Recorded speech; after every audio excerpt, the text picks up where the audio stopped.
So when you think of politicians who are whores to the education establishment, to the teachers' unions, to the liberal school administrators, to all the people who are basically screwing up your kids' education, you typically think of Democrats, right?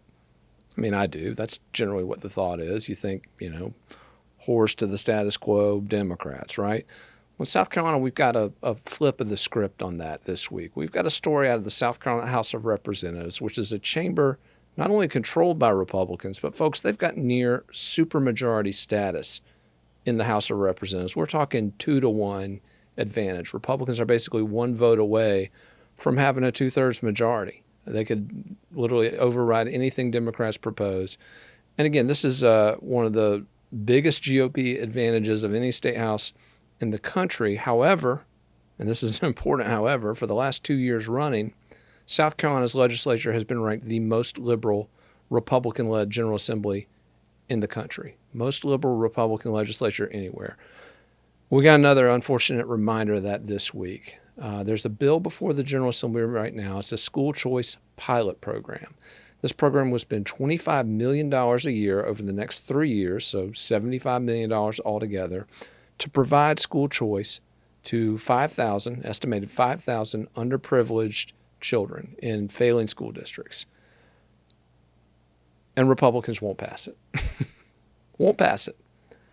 I want to put this number in context for you. $75 million of school choice.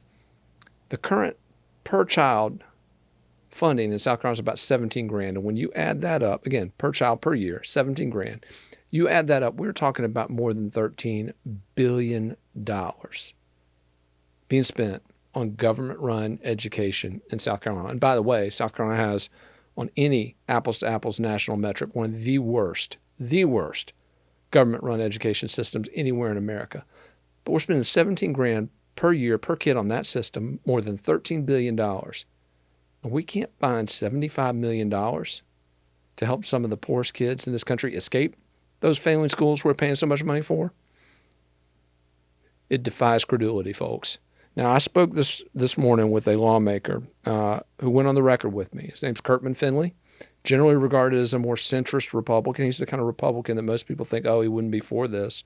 But not only is Kirkman Finley for this, Representative Finley actually called out some of his colleagues. And I want to read to you the quote he gave me earlier today.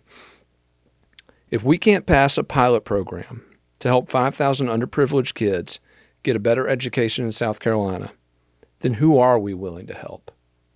And who believes we will help them? Folks, that's a damn good question. That is a damn good question.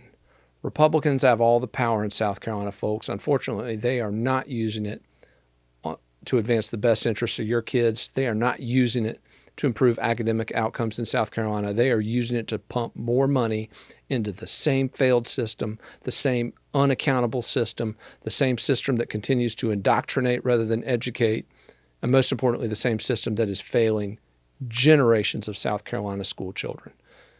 Enough's enough, folks. It is time for broad-based school choice, not this pilot program nonsense, not this $75 million out of a $13 billion education budget. We need real school choice.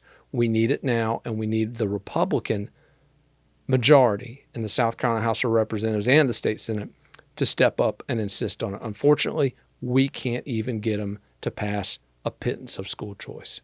Folks, if you ever want to see academic outcomes improve in South Carolina, there's got to be competition. The schools in the state have to be subjected to a market-based pressure. Otherwise, they're going to continue to produce inferior results at a higher price tag to you. Do you want that to change? Call your lawmaker today. Tell them to stop dicking around on school choice and pass a real bill.